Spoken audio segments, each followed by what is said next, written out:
The question is write a short note on nature of business as a choice of form of business organisation.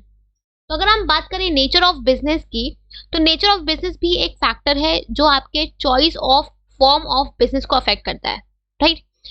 तो अगर हम nature कैसे affect करता है, तो अगर आपको अपने कस्टमर्स के साथ डायरेक्ट पर्सनल कॉन्टैक्ट मेंटेन करना है, तो आप क्या प्रेफर करोगे? आप प्रेफर करोगे sole proprietorship form of business, ठीक है, क्योंकि उसमें आप अपने कस्टमर्स के साथ जब भी जरूरत पड़े आप डायरेक्ट पर्सनल कॉन्टैक्ट मेंटेन कर सकते हो, राइट। अगर आपको प्रोफेशनल सर्विसेज चाहिए, ठीक है, अगर आपको बिजनेस के लिए प्रोफेशनल सर्विसेज चाहिए, तो आप क्या प्रेफर करोगे? आप प्रेफर करोगे पार्टनरशिप फॉर्म ऑफ बिजनेस, ठीक है।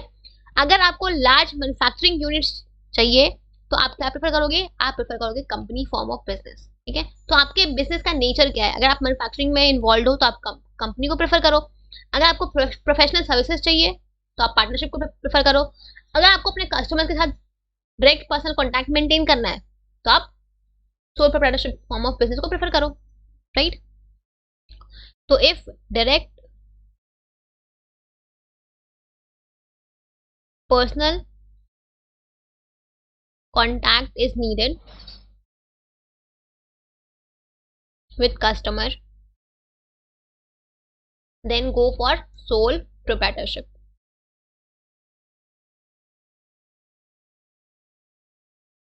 right.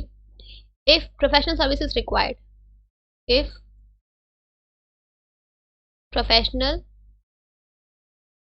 service is required, then go for partnership, right. And if in case of manufacturing unit,